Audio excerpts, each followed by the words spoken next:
ഇന്നത്തെ നമ്മുടെ ഈ ചർച്ചയിലേക്ക് എല്ലാവർക്കും സ്വാഗതം. ഈ ചർച്ച തുടങ്ങുന്നതിന് മുൻപ് നിങ്ങൾ ഈ ചാനൽ ലൈക്ക് ചെയ്യാനും ഷെയർ ചെയ്യാനും സബ്സ്ക്രൈബ് ചെയ്യാനും മറക്കരുത്.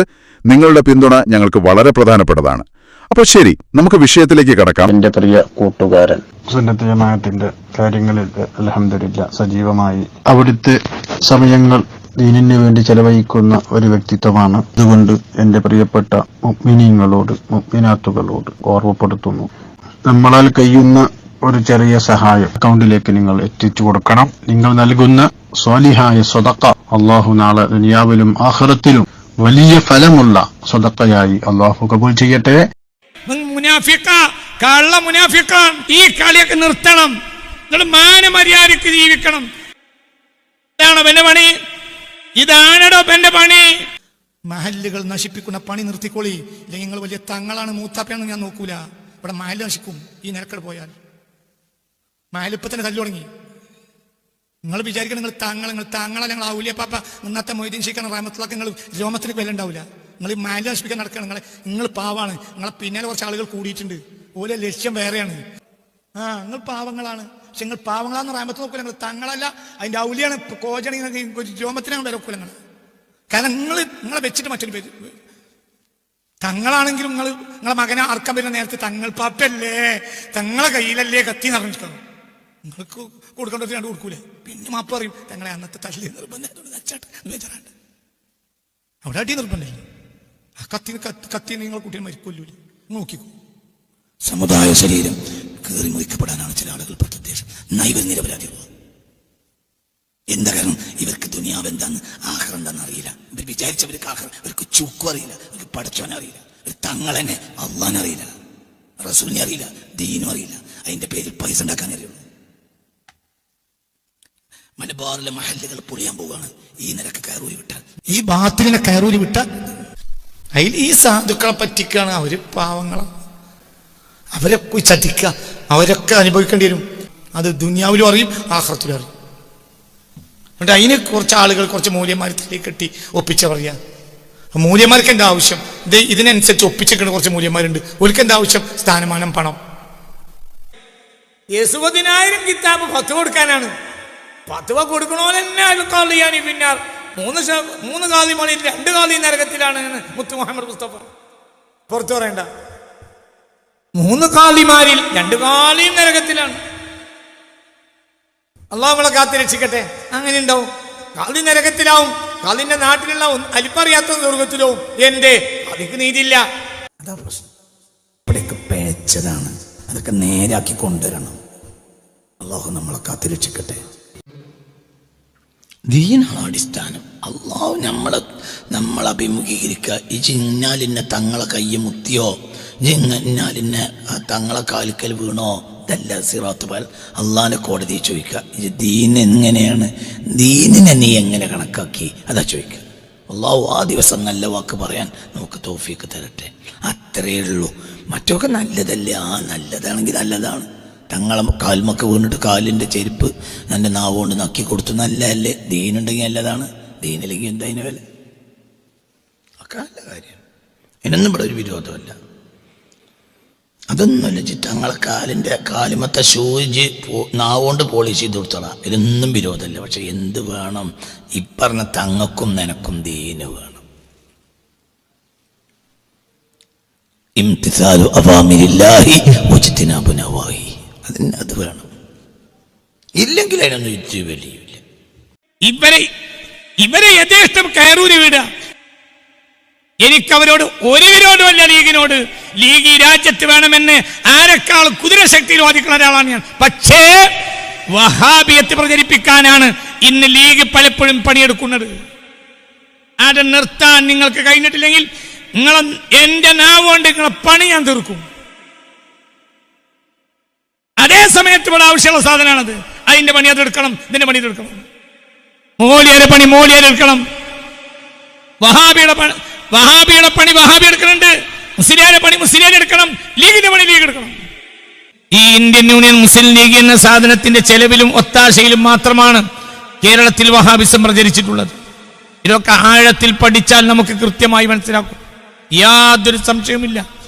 ആർക്കും ഇതിലൊന്നും കൈ കഴുകാനും കഴിയില്ല. ഒരു നിലക്ക് വഹാബിസത്തിന്റെ ഉൽപ്പന്നമാണ് ഇന്ത്യൻ യൂണിയൻ മുസ്ലിം ലീഗ് എന്നും പറയാവുന്നതാണ്. അതേ സമയത്ത് അതുണ്ടാക്കിയത് വഹാബികളാണെന്ന കാര്യത്തിൽ സംശയമില്ല. കേരളത്തിൽ വഹാബിസം എന്ന സാധനത്തെ കൊണ്ടുവന്നത്, അത് പ്രചരിപ്പിച്ചത് ഇന്ത്യൻ യൂണിയൻ മുസ്ലിം ലീഗാണ് എന്ന് ഞാൻ നിങ്ങൾ ചരിത്രം ഉദ്ധരിച്ച് കൃത്യമായി ബോധ്യപ്പെടുത്തും. ഒരാൾക്കും അത് നിഷേധിക്കാൻ കഴിയില്ല. അത്രയും വലിയ സത്യങ്ങൾ ഒരാൾക്കും നിഷേധിക്കാൻ കഴിയില്ല. അങ്ങനെയുള്ള യാഥാർത്ഥ്യങ്ങൾ ഇന്നും തന്നെ ഈ രാഷ്ട്രീയത്തിന് സൗകര്യം ചെയ്തു കൊടുക്കുന്നതിന്റെ പിന്നിൽ നിന്ന് മാത്രമാണ് അവർ പ്രവർത്തിക്കുന്നത്. രാഷ്ട്രീയത്തിന്റെ സൗകര്യമില്ലെങ്കിലോ ഒരു അടിയന് മുന്നോട്ട് പോകാൻ കഴിയില്ല. ആദ്യത്തെ സംഘടന ഉണ്ടാക്കിയത് ആരാ? വഹാബി. നിർബന്ധാവസ്ഥയിലാണ് സുന്നികൾ മതസംഘടന ഉണ്ടാക്കേണ്ടി വന്നത്. ലോക ചരിത്രത്തിലെ ആദ്യത്തെ മുസ്ലിം മതസംഘടന 1912 നവംബർ 18 ഡോക്ടർ ഹൈദർ നാഷിമിന്റെ നേതൃത്വത്തിൽ വഹാബികൾ ഉണ്ടാക്കിയ മുഹമ്മദിയ എന്ന സംഘടനയാണ്. അതിനു മുമ്പ് ലോക ചരിത്രത്തിൽ മുസ്ലിങ്ങൾക്ക് മതസംഘടന ഇല്ല. ഞാൻ അവസാനിപ്പിക്കാണ്. നിങ്ങൾക്ക് ബുദ്ധിയുണ്ടെങ്കിൽ ചിന്തിക്കാൻ വേണ്ടി. അല്ലാഹു വഹബനി റബ്ബി, ഈ താരീഖ് പഠിക്കാൻ അല്ലാഹു എനിക്ക് നൽകിയ തൗഫീഖാണ്. നിങ്ങൾ പഠിക്കുക, നിങ്ങൾ ചിന്തിക്കുക, നിങ്ങൾക്ക് വേണമെങ്കിൽ. അല്ലെങ്കിൽ അള്ളാഹിന്റെ കോടതിയിൽ നിങ്ങൾ കുടുങ്ങിപ്പോകും. ഞങ്ങളെ ആരും പേടിക്കാതെ പറഞ്ഞത് സിറാത്ത് പാലത്തിൽ ഉണ്ടാവുക ഏതെങ്കിലും മൂല്യരാണെന്നൊരു അഭിപ്രായം എനിക്കില്ല. അവിടെ മുസ്തഫ നബിന്റെ സഹായം ഉണ്ടാവും. ഞാൻ അള്ളാഹിന്റെ ഹബീബിന്റെ ദീനിന് വേണ്ടി അത് ചെയ്തത്. നിങ്ങളെ ഞാൻ പേടിക്കണമില്ല. നിങ്ങളോടൊക്കെ പെരിയപ്പോൾ വന്ന് സമ്മതം ചോദിച്ചിട്ട് ഇങ്ങനത്തെ പ്രസംഗം നടക്കാൻ കഴിയൂല. അതുകൊണ്ട് ആരോടും ഞാൻ സമ്മതം ചോദിച്ചിട്ടില്ല. പറയേണ്ടവരോട് രഹസ്യമായി പറഞ്ഞിട്ടുണ്ട്. അവന് സമ്മതമുണ്ട്.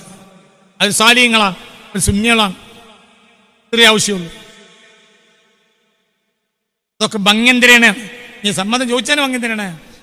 രണ്ടാന്ന് പറഞ്ഞാൽ ഞാൻ വേണമെന്ന് ഞാൻ പറയും. എന്തുകൊണ്ട് കൊല്ലങ്ങൾ അനവധി ഞാൻ പഠിച്ചൊരു വിവരത്. ഈ വിവരം ഞാൻ പറഞ്ഞിട്ടില്ലെങ്കിൽ സമൂഹത്തിൽ വെളിച്ചം കാണില്ല. എനിക്ക് സമാനം വേറൊരാൾ ഇത് പറഞ്ഞതായി ഞാൻ കേട്ടിരുന്നെങ്കിൽ ഞാനിത് പറയില്ല. ഒരു നിർബന്ധ ബാധ്യ പോലെ നേർച്ച പോലെ ചെയ്തൊരു അമലാണ്. അതിനെല്ലാ സൗകര്യവും എൻ്റെ റബ്ബ് എനിക്ക് ചെയ്തു തന്നു. അള്ളാഹുവിന്റെ മലക്കുകളും ഭൂമിയിലെ സ്വാലിഹ്യങ്ങളും ദുആ ചെയ്യുമെന്ന് ഞാൻ പ്രത്യാശിക്കുന്നു. ഇതെല്ലാവരും രക്ഷയിക്കില്ല. അതിനുശേഷം നിങ്ങൾ വഹാബിയത്തിനെ പ്രൊമോട്ട് ചെയ്യുന്ന ഈ പണി നിർത്തിയിട്ട് നിങ്ങൾ സുന്നികൾക്ക് വേണ്ടി ഒന്നും ചെയ്യേണ്ട. വഹാബികളെ പ്രൊമോട്ട് ചെയ്താൽ മതി, ചെയ്യാതിരുന്നാൽ മതി. അവർ മുസ്ലിം ഉമ്മത്തിനെ ദ്രോഹിച്ചവരാണ്. അവർ കുലദ്രോഹികളാണ്. അവർ കുലദ്രോഹികളാണടാ MLA, അവർ കുലദ്രോഹികളാണടാ MP. രാജ്യത്തിന് ഒരു ഭീഷണിയാ സലഫികൾ. അവരാരാ? ടെററിസ്റ്റുകൾ. വഹാബികൾ അവരാരാ? ടെററിസ്റ്റുകൾ. മുഹമ്മദ് അബ്ദുൽ വഹാബായ തെമ്മാടിയായ ക്രൂരനായ കള്ളനായ ടെററിസ്റ്റ് അല്ലതാരാ? പഠിക്കണ ചരിത്രം. അതുകൊണ്ട് ഇനിയും നിങ്ങൾ വഹാബിയത്തിനെ നെഞ്ചേറ്റിയാണ് സലഫി കുട്ടികളെ നടക്കുന്നെങ്കിൽ നമുക്ക് അള്ളാന്റെ കോടതിന് കാണാം. എന്റെ ഉത്തരവാദിത്തം കഴിഞ്ഞു. പിന്നെ എന്റെ കൂട്ടത്തിലെ ചില മൗലാനന്മാരെ കൈകാര്യം ചെയ്യാനുണ്ട്. അത് ഇൻഷാ അള്ളാഹ് അപ്പാണ് ഞാൻ ഭൂമിനെ ചെയ്യും. നിങ്ങളെ പണി നമുക്ക് പരലോകത്തുനിന്ന് കാണാം. മൗലാനന്മാരെ ഞാൻ കൈകാര്യം ചെയ്യും ഇൻഷാ അള്ളാഹ്. എനിക്ക് ഞാൻ പറഞ്ഞിട്ടില്ലേ, മൈക്കന്റെ മുന്നിൽ ഇരുന്ന പിന്നെ ഒരാൾ കൂടി ഉണ്ടാവില്ല. അത് ഞാൻ എല്ലാവരും ഉസ്താദ് എന്നൊക്കെ പറയും. മൈക്കന്റെ മുന്നിൽ ഉസ്താദ് ഉണ്ടാവില്ല, വിഷയം ഉണ്ടാവില്ല. എന്റെ റബ്ബി എനിക്ക് തന്നെ ഒരു മൗഹിബത്താണ്. തെറ്റെന്നെ നിങ്ങൾ ചൂണ്ടിക്കാണിക്കുക. ഈ 24 പ്രസംഗം വഹാബിസത്തിന്റെ മിലിറ്റൻസിയെ പറ്റി പറഞ്ഞിട്ടുണ്ട്. ഇപ്പോൾ വഹാബിസം തകർത്ത ഖിലാഫത്തിനെ പറ്റി 21 പ്രസംഗമായി. ഇനി കുറച്ച് പ്രസംഗം വേറെയും വരുന്നുണ്ട്. ഇൻഷാ അള്ളാഹ് ഒരു തെറ്റുണ്ടെങ്കിൽ സമസ്ത കേരള ജമിയത്തുൽ ഉലമക്ക് ചൂണ്ടിക്കാണിച്ചാൽ തെറ്റ് ഞാൻ തിരുത്തും. ഒരു തെറ്റ് ബഹുമാനപ്പെട്ട സമസ്തക്ക് ഈ പറഞ്ഞ ചരിത്രത്തിൽ ഒരു തെറ്റ് ചൂണ്ടിക്കാണിക്കാൻ സമസ്തയുടെ ഉലമാക്കളിൽ അഹ്ലുസ് സുന്നയെ നെഞ്ചോട് ചേർത്തിയ സയ്യിദുമാർ ഉലമാക്കളും ഇന്നും സമസ്തയിലുണ്ട്. അവർ ചൂണ്ടിക്കാണിച്ചാൽ ഉടനെ ഞാൻ തിരുത്തും. തിരുത്തേണ്ടി വരില്ല. ഒട്ടകത്തിന്റെ തല സൂചിയുടെ ദ്വാരത്തിൽ കയറിയാലും ഈ പറഞ്ഞ താരീഖ് തിരിച്ചേണ്ടി വരില്ല. അത്രയും ബലപ്പെട്ട കണ്ടന്റ് എന്റെ കയ്യിലുണ്ട്. സുന്നികൾ തമ്മിൽ ഏത് അങ്ങോട്ട് ഭിന്നിപ്പുണ്ടായ അന്ന് മുതലേ സുന്നിയിക്കെന്ന് പറഞ്ഞു നടക്കും. അത് സുന്നിയിക്കെന്നൊന്നും പറഞ്ഞുകൊണ്ട് കിടക്കുകയാണ്. അപ്പൊ നമ്മളെ ഭാഗത്തുനിന്ന് ആത്മാർത്ഥമായ നിലക്ക് മറ്റിതിന്ന് വിട്ടുപോയ ആളുകളുണ്ടല്ലോ, അവരെയൊക്കെ അവരെ മാന്യതയും അവരെ പിന്നെ മറ്റുള്ള അവരോടുള്ള ബഹുമാനമൊക്കെ പൂർണ്ണമായും കൊണ്ട് പിന്നെ പരിഗണിച്ചുകൊണ്ട് തന്നെ അതിന് വേണ്ട ഏതെല്ലാം നിലക്ക് ഒന്നിച്ചു പോകാൻ പറ്റുമോ അതൊക്കെ ചെയ്യാൻ ഞങ്ങൾ തയ്യാറാണ്, എന്നും തയ്യാറാണ്. അത്തരത്തിലാണ് അന്ന് നമ്മൾ പറഞ്ഞതിന് അർത്ഥമുള്ളൂ. എന്ത് അത് സമസ്തയുള്ള ജമിയത്തുൽ ഉലമയുടെ അന്നുണ്ടായ മുഷാവറയുള്ള ഒരു പ്രമേയമാണ്, ഒരു തീരുമാനമാണ്. ഇതിന്ന് വിട്ടുപോയവര് തിരിച്ചു വരണം എന്ന് പറഞ്ഞത്. അപ്പൊ ഈ ചിലർക്കൊക്കെ ബുദ്ധിമുട്ടാക്കിയിട്ടുണ്ടെങ്കിൽ അവര് പിന്നെ അങ്ങനെ ചിലര് പറഞ്ഞില്ല ഞങ്ങളൊന്നും ഇതിന്ന് വിട്ടുപോയിട്ടില്ല. പിന്നെ അവരോട് ഞങ്ങൾ ഈ പറഞ്ഞത് അവർക്ക് ബാധകമല്ല, വിട്ടുപോയവരോടാണ്. വിട്ടുപോയ സുന്നികൾ തിരിച്ചു വരണമെന്നാണ് പറഞ്ഞത്. ഇവര് ഇതിന്ന് വിട്ടുപോയിട്ടില്ലെങ്കിൽ അവർക്ക് ബാധകമല്ലല്ലോ. അതിന് മറുപടി പറയാതെ മനസ്സിലായേ? അപ്പൊ അവര് നമ്മളെ കൂടെ ഉണ്ട് എന്നുള്ള പറയണത്. എന്തിനാ ഒരു മറുപടി പറഞ്ഞു? അത് ഈ ആദ്യകാല സമ്മേളനങ്ങളിൽ തങ്ങളവർക്കുള്ള പങ്കെടുത്തിട്ടുണ്ടാവുമല്ലോ കുറെ സമ്മേളനങ്ങളിൽ. ഇല്ല, ഞാൻ ആദ്യകാലം എന്ന് പറഞ്ഞാല് 60 ആണ് കുട്ടിയാണ്, 70 പിന്നെ 85, 90 അങ്ങനത്തെ വലിയ വലിയ സമ്മേളനങ്ങളിൽ ഞാൻ പങ്കെടുത്തു. പക്ഷെ അങ്ങനെ ഞാൻ അന്ന് ഒരു പ്രവർത്തകരായിട്ടോ അല്ലെങ്കിൽ ശ്രോതാവായിട്ടോ ഒക്കെയാണ് അതിലൊക്കെ പങ്കെടുത്തത്. മനസ്സിലായില്ലേ? 85 പിന്നെ ഞാൻ അത് സ്റ്റേജ് പത്തേനെ ഉണ്ടായിരുന്നു, 90 സ്റ്റേജ് പോലെ ഉണ്ടായിരുന്നു. അന്നൊക്കെ സംഘാടകനായിരുന്നു മുമ്പത്തെ സമ്മേളനങ്ങളിലൊക്കെ. അന്നത്തെ കുറെ സമ്മേളനങ്ങൾ ഷംസുൽ ഉലമ അവർകളുടെ ഒക്കെ നേതൃത്വത്തിൽ നടന്ന കുറെ സമ്മേളനങ്ങളിലൊക്കെ അല്ലെ ആ ഒരു അന്നത്തെ ആ ഒരു മറക്കാനാവാത്ത കുറെ മറക്കാനാവാത്ത വലിയ അനുഭവങ്ങൾ തന്നെയുള്ള മൂപ്പരെ ആണ് മൂപ്പരെ പ്രസംഗത്തിനാണ് ഇഷ്ടപ്പെട്ട് ആഗ്രഹിച്ച് വന്നത്. അപ്പൊ മൂപ്പരും അതിലെന്തെങ്കിലും ജനങ്ങൾക്ക് ഉപകാരമാവുന്നതിനോട് കൂടെ നമ്മൾ ചിന്തിപ്പിക്കുകയും ചെയ്യണം. പിന്നെ അതോടുകൂടി പിന്നെ വിധേയ ആശയങ്ങൾക്കെതിരുള്ള ശക്തമായ അല്ലെങ്കിൽ മറ്റ് പൊതു കാര്യങ്ങളെ സംബന്ധിച്ചൊക്കെ ശക്തമായ എന്തെങ്കിലും താക്കീതോ അല്ലെങ്കിൽ ഒരു പ്രഖ്യാപനമൊക്കെ ഉണ്ടാവുമെന്ന് ജനങ്ങൾ ആഗ്രഹിക്കുന്നുണ്ടാവും. അപ്പൊ ആ നിലക്ക് പിന്നെ അവരെ പ്രസംഗം ജനങ്ങൾ വിലയിരുത്തൽ ആഗ്രഹിച്ചു കൊണ്ടുവരുന്നവരുണ്ടാവുക. പിന്നെ ആത്മീയമായിട്ടൊരു ദുആയും ആത്മീയമായ ഉപദേശവും ഒക്കെ അവരിലും ഉണ്ടാവും. അതോടുകൂടെ മറ്റുള്ള അന്നത്തെ സമസ്ത നേതാക്കന്മാരിൽ എല്ലാവരുടെ പ്രസംഗങ്ങളിലും ഉണ്ടാവുമല്ലോ. ഈ പിന്നെ ഇപ്പൊ ഈ 100ാം വാർഷിക പരിപാടി സമാപിച്ചപ്പോ നമ്മളപ്പോ ആ സമ്മേളനത്തിൽ കാണാൻ കഴിഞ്ഞ ഒരു പ്രധാന കാര്യം ഈ ഗൾഫ് രാജ്യങ്ങളിൽ നിന്ന് ഒരുപാട് പ്രവാസികൾ അതിൽ പങ്കെടുക്കുകയുണ്ടായി. അതിൽ പങ്കെടുക്കുന്നതിൽ വലിയ സന്തോഷവും അഭിമാനവും അവർ പങ്കുവെക്കുന്നുണ്ടായി. അപ്പൊ ആ തരത്തില് പ്രവാസികളുടെ ഒരു വലിയ അളവിലുള്ള സാന്നിധ്യം ഉണ്ടായി എന്നുള്ളൊരു പ്രത്യേകതയും കൂടി അല്ല. ഞാൻ ഇപ്പൊ ഇവിടുന്ന് ദുബായ് എന്നുള്ള പറയണത്. അപ്പോ ഇവിടത്തെ നമുക്ക് മനസ്സിലാക്കാൻ കഴിയും ഇവിടുത്തെ ആളുകളിൽ ഒട്ടുമിക്ക ആളുകളും സമസ്ത കേരള ജംഇയ്യത്തുൽ ഉലമയെ സ്നേഹിക്കുകയും അതിനുവേണ്ടി പ്രവർത്തിക്കുകയും അതിന്റെ പ്രചാരകരായി കൊണ്ടിട്ട് വേണ്ടതൊക്കെ ചെയ്യാൻ സന്നദ്ധരുമാണ്. അപ്പൊ അവരെ സംബന്ധിച്ചിടത്തോളം ഈ 100ാം വാർഷികം എന്നുള്ളത് അവർക്കൊരു വലിയൊരു ആവേശം അവരിൽ ഉണ്ടാക്കിയിട്ടുണ്ട്. അപ്പൊ അതുകൊണ്ടാണ് മുൻകാലങ്ങളെ അപേക്ഷിച്ചൊക്കെ പിന്നെ പ്രവാസികള് ഓരോ പിന്നെ വിദേശ രാജ്യങ്ങളിൽ നിന്നും ഇപ്പൊ ഞാൻ മലേഷ്യ എന്നപ്പോൾ അവിടുന്ന് ഞങ്ങള് പിന്നെ എത്ര ആള് വരും 150 ആളോ 300 ആളുകളൊക്കെ അവരെന്താ പറഞ്ഞു ഞങ്ങൾ വരും. അന്തമാനിന്ന് അതേമാതിരി അങ്ങനെ ഓരോ രാജ്യങ്ങൾ പിന്നെ ഗൾഫ് രാജ്യങ്ങളിൽ പിന്നെ ലണ്ടൻ അമേരിക്ക പോലത്തെ സ്ഥലത്തും നമ്മളെ ആളുകളുണ്ട്.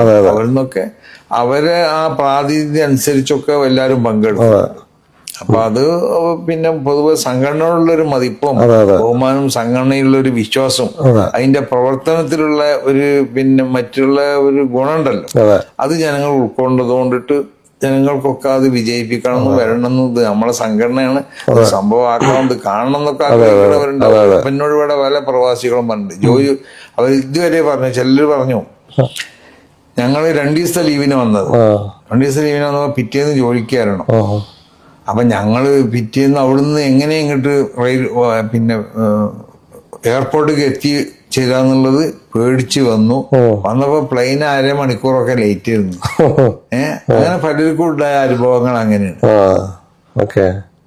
അപ്പൊ എന്നിട്ട് അവർക്ക് ഇവിടെ ജോലിക്കാരെ ഇവിടെ എത്താൻ കഴിഞ്ഞു. ആ പ്ലെയിന് ലേറ്റ് ആയിട്ടില്ല. പിന്നെ അത് പോയിക്കാണെങ്കിൽ പിന്നെ അവർക്ക് കഴിയൂല. അതുപോലെ തന്നെ ഈ സമ്മേളനം വിജയിപ്പിച്ചതില് അല്ലെങ്കിൽ അതിന് വലിയ ഒരു മഹത്തായ വേദി ഒക്കെ തന്നതില് പ്രവാസി വ്യവസായി കൂടെ ആയിട്ടുള്ള കുണിയ ഇബ്രാഹിം ഹാജി അദ്ദേഹത്തിന്റെ ഒരു സാന്നിധ്യം സ്റ്റേജിലൊന്നും കാണാൻ കഴിഞ്ഞു. അദ്ദേഹത്തിന്റെ സാന്നിധ്യം അവിടെ ഉണ്ടായിരുന്നു മുമ്പ്. അതിന്റെ ഒരു 5 ദിവസം വരെ എന്താന്ന് പറഞ്ഞാൽ അവര് നാട്ടിൽ അത്രമാത്രം നിൽക്കലില്ല. അപ്പൊ അന്ന് നാട്ടിൽ വന്നിട്ട് 2-3 മാസം അവിടെ നിന്നതാണ്. പിന്നെ മൂപ്പർക്ക് നിർബന്ധമായിട്ട് പല ബിസിനസ് ആവശ്യം അങ്ങോട്ട് വരേണ്ടി വന്നു. അപ്പൊ എന്നോട് ഞാൻ ഇങ്ങനെ കഴിവിന്റെ പരമാവധി വരാൻ വേണ്ടി ശ്രമിക്കാന്ന് മൂപ്പര് പറഞ്ഞു. പക്ഷെ മൂപ്പർക്ക് വരാൻ കഴിഞ്ഞില്ല. എങ്കിലും പിന്നെ മൂപ്പര് എന്ന് പറഞ്ഞാൽ ഇപ്പൊ നമ്മളുണ്ടല്ലോ, നമ്മൾ ചെയ്യണത് വേറൊരാൾ അറിയരുത്, അങ്ങനത്തെ ഒരു മനസ്ഥിതിയുള്ള ഒരു നല്ല മനുഷ്യനാണ്. അപ്പൊ മൂപ്പര് അതിൽ വന്നുകൊണ്ട് ഇങ്ങനെ ആളാവാനും മൂപ്പര് പക്ഷെ ഓരോ നിമിഷത്തിലും വിളിച്ച് ചോദിക്കാണ് എങ്ങനെ അവിടുത്തെ ഓരോ സംഭവങ്ങളും ഇങ്ങനെ കണ്ട് അതിൽ ആനന്ദിക്കും സന്തോഷിക്കും ഒക്കെയാണ് ചെയ്യുന്നത്. അപ്പൊ മൂപ്പരെ അഭാവം എന്നുള്ളത് മൂപ്പര് ഇതിനോട് വെറുത്തിട്ടുള്ള വരാവുന്നതല്ല. മൂപ്പർക്ക് അങ്ങനെയാണ് മൂപ്പര പ്രകൃതി. അങ്ങനെ പൊതുവെ ജനങ്ങൾ കൊണ്ടുകൊടുത്തത് ഇതുവരെയൊക്കെ ആരും കണ്ടിട്ടുണ്ട്. അന്ന് നമ്മൾ കോടി അവിടെ കാൽ നാട്ടുമ്പോ മൂപ്പര ഞാൻ പിടിച്ചോണ്ടായത് അന്ന് മാത്രമേ ഇത് പ്രത്യക്ഷപ്പെട്ടിട്ടുണ്ടാവും. അതുപോലെ നമ്മൾ ഈ തഹിയ ഫണ്ട് ശേഖരണം വലിയ ഒരു വിജയമായി മാറി. അത് ഇത്രമാത്രം ഒരു വലിയ വിജയമാകും എന്നുള്ള ഒരു പ്രതീക്ഷ ഉണ്ടായിരുന്നു നമുക്കുണ്ടത്. കാരണം സമസ്ത കേരള ജമിയത്തുൽ ഉലമ ആദ്യമായിട്ട് പറയുന്ന ഒരു പൊതു ഫണ്ടാണ്. അതെ. അപ്പൊ ഇതുവരെ സമസ്ത കേരള ജമിയത്തുൽ ഉലമ എന്നുള്ള നിലക്ക് ജനങ്ങളെ മുന്നിൽ ഫണ്ട് എന്നെ സംബന്ധിച്ച് അവതരിപ്പിച്ചിട്ടില്ല. സമസ്തയുടെ പല പോഷക സംഘടനകൾ ഇപ്പൊ വിദ്യാഭ്യാസ ബോർഡ് അല്ലാത്ത പല പോഷക സംഘടനകളും അവരൊക്കെ പല ഫണ്ടുകളും ചിലപ്പോൾ ജനങ്ങളുടെ മുന്നിൽ അവതരിപ്പിച്ചിട്ടുണ്ടാവും.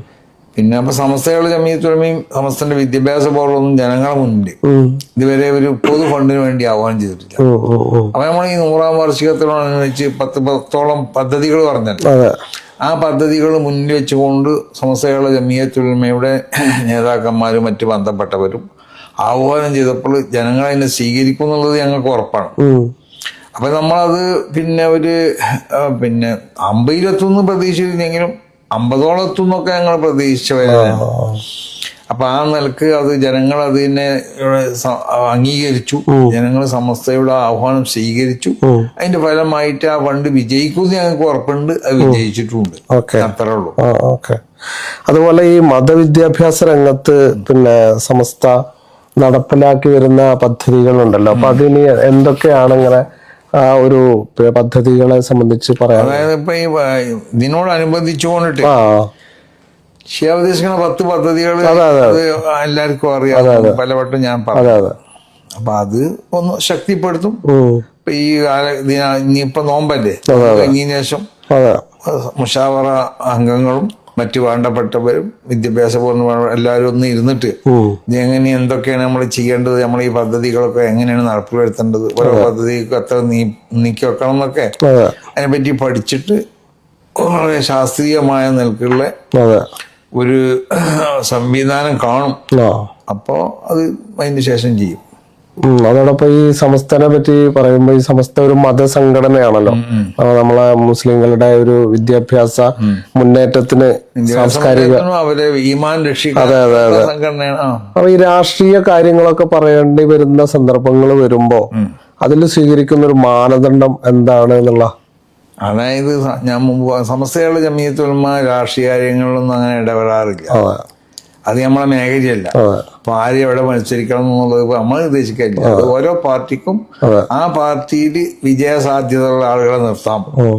ആരെ നിർത്തിയാലും അവര് സമസ്തയിലുള്ള ഓരോരുത്തരും വ്യത്യസ്തമായ രാഷ്ട്രീയക്കാരായിരിക്കും. അവരെ പാർട്ടികൾക്കൊക്കെ അവര് വോട്ട് ചെയ്യാം.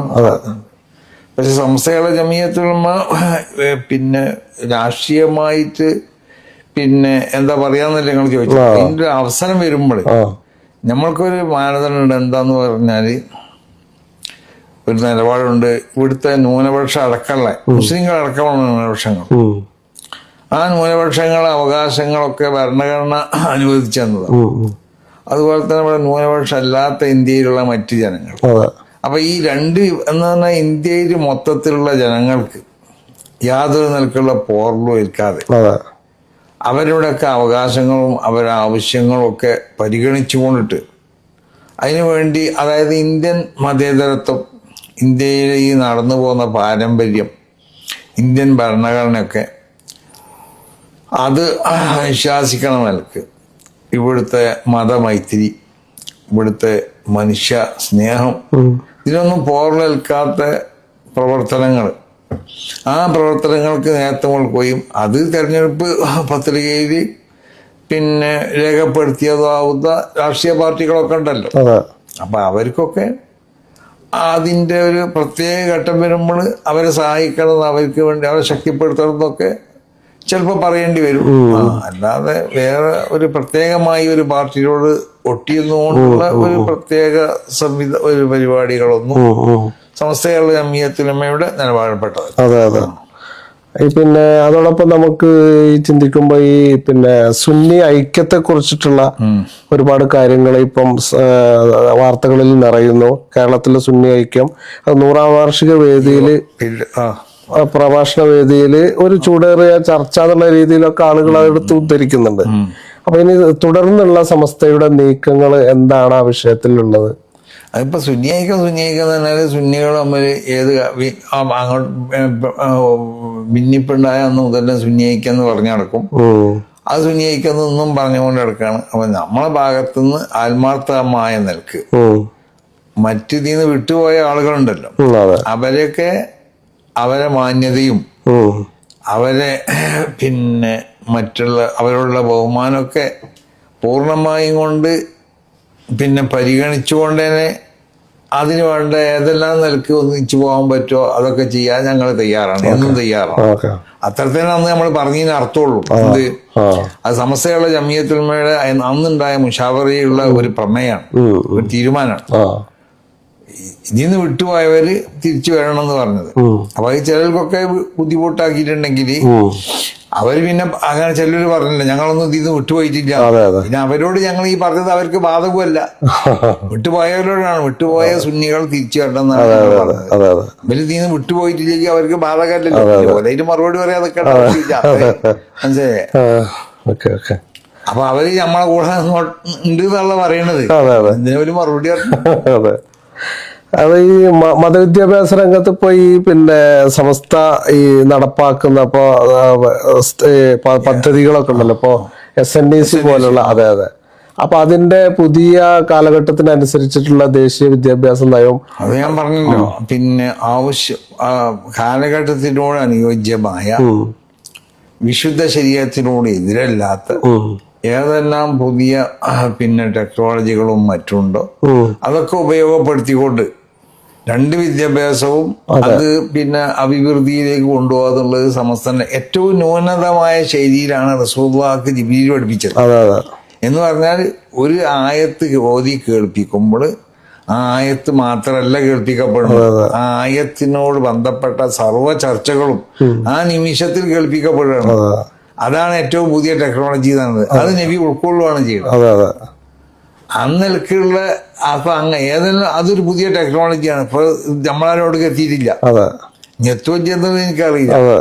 അപ്പൊ പുതിയ ടെക്നോളജികളൊക്കെ ശരീരത്തിലൂടെ ഇതിലല്ലാത്ത ഏതെല്ലാം പുതിയ ടെക്നോളജികളുണ്ടോ ആ ടെക്നോളജികളൊക്കെ ഉപയോഗപ്പെടുത്തിക്കൊണ്ടിട്ട് എല്ലാ വിദ്യാഭ്യാസവും അത് ആവശ്യമാവുന്ന സംവിധാനങ്ങളും സൗകര്യങ്ങളൊക്കെ ചെയ്തു കൊടുക്കുക എന്നുള്ളത് സമസ്ത ലക്ഷ്യമാണ്. അതുകൊണ്ടാണ് മുമ്പ് ഇപ്പൊ സമസ്തയുള്ള ജംഇയ്യത്തുൽ-ഉലമയുടെ കീഴടകമായ വിദ്യാഭ്യാസ ബോർഡ് അതിൽ തീരുമാനിച്ചു എല്ലാ മദ്രസകളിലും സ്മാർട്ട് ക്ലാസ് റൂമുമാണ്. പണ്ട് നമ്മളൊക്കെ ഒരു ബെഞ്ചുമേൽ 5-8 ആളായിരുന്നു പഠിക്കുന്ന കാലത്ത്, ഡെസ്ക് വരെ ഇല്ലായിരുന്നു. ആ 5-8 ആളുണ്ടായിട്ട് അവസാനിക്കുന്നവരെ ഉന്തി അങ്ങോട്ട് കൊണ്ട് തള്ളിയിടും. അങ്ങനത്തെ ഒരു കാലഘട്ടം ഉണ്ടായിരുന്നു. അതല്ല ഇന്നൊരു കുട്ടിക്ക് ഒരു കസേര, ഒരു കുട്ടിക്ക് ഒരു ടേബിൾ എന്നൊക്കെ പറയണത്. അപ്പൊ മറ്റുള്ള ആധുനിക സൗകര്യങ്ങളൊക്കെ ഉണ്ടായിക്കൊണ്ട് കുട്ടിയുടെ ഹൃദയത്തിലേക്ക് ഈ അറിവിനെ വേഗത്തിൽ എങ്ങനെയൊക്കെ നമുക്ക് അവതരിപ്പിക്കാൻ പറ്റുമോ അതിനുള്ള സംവിധാനങ്ങളൊക്കെ നല്ലതാണല്ലോ. അതോടൊപ്പം നമ്മളെ പാരമ്പര്യത്തെ മുറുകെ അതും തീർച്ചയായിട്ടും അങ്ങനെയാണ്. പാരമ്പര്യം എന്ന് പറഞ്ഞാല് പഠന രീതിയിലല്ല, പഠിപ്പിക്കപ്പെടുന്ന സംഗതികൾ അത് ശരിയായ നിലക്ക് പഠിപ്പിക്കപ്പെടുന്നത് ആ പാരമ്പര്യമാവുന്ന ആ രീതിനെ മുറുകെ പിന്നെ ആ പഠിപ്പിക്കപ്പെടുന്ന സംഗതികൾ. ഇത്തരം വാർത്തകളും വിശേഷങ്ങളും അറിയാൻ ഞങ്ങളുടെ ചാനൽ ഉടൻ തന്നെ സബ്സ്ക്രൈബ് ചെയ്യുക, ലൈക്ക് ചെയ്യുക, ഷെയർ ചെയ്യുക. ജനങ്ങളിലേക്ക് എത്തിക്കണമെന്ന് നിങ്ങൾ ആഗ്രഹിക്കുന്ന വാർത്തകളും വിശേഷങ്ങളും പ്രമുഖരുടെ പ്രഭാഷണങ്ങളും ഞങ്ങളുടെ വാട്സപ്പ് നമ്പറിലേക്ക് അയച്ചു തരിക. നന്മ വളരട്ടെ, തിന്മക്കെതിരെ നമുക്ക് ഒരുമിച്ച് നിൽക്കാം.